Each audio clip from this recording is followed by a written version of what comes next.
পরের দিন সকালে ঘুম থেকে উঠেই মা গঙ্গার দর্শন হয়েছিল জানলার কাঁচ দিয়ে। গতকাল রাতের নিস্তব্ধ গঙ্গা ততক্ষণে আবার মেতে উঠেছে। নিত্যযাত্রীদের যাতায়াত শুরু হয়েছে নৌ পরিবহনের মধ্যে দিয়ে। ঘরের টেলিফোনটা হঠাৎই বেজে উঠল। রিসেপশন থেকে জানানো হলো আমাদের কমপ্লিমেন্টারি ব্রেকফাস্ট নেওয়ার সময় হয়ে গিয়েছে। কাজেই ফ্রেশ হয়ে নিয়ে আবার গেলাম উপরে। প্রায় ৩৫ থেকে ৪০ রকমের পদ ছিল কমপ্লিমেন্টারি ব্রেকফাস্টে। একবারে অত কিছু খাওয়া তো সম্ভব নয়, তাই পছন্দের খাবারগুলো নিয়েছিলাম।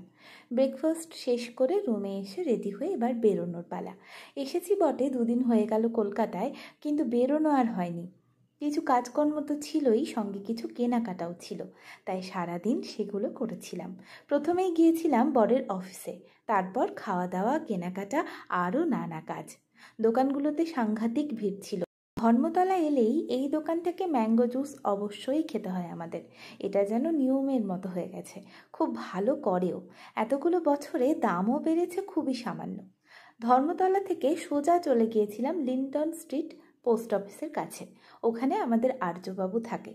ও কলকাতা ন্যাশনাল মেডিকেল কলেজে ডাক্তারি পড়ছে। তারপর ওকে সঙ্গে নিয়ে গিয়েছিলাম পার্ক সার্কাসের আর্সালানে। বিরিয়ানি জিনিসটা যে আমার খুব পছন্দ সেটা বলবো না, তবে খারাপ লাগে না। আর আর্সালানের বিরিয়ানি খাওয়ার অভিজ্ঞতা এই প্রথম। জায়গাটার অ্যাম্বিয়েন্স খুবই ভালো ছিল, কিন্তু কেন জানি না বিরিয়ানির টেস্ট আমার অ্যাভারেজ লেগেছিল। বিরিয়ানির মধ্যে যে রয়্যাল ব্যাপারটা কিছুটা হলেও মিসিং ছিল।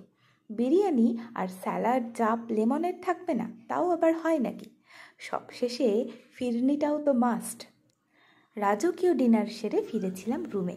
পরের দিনই ছিল আমাদের ঘরে ফেরার পালা।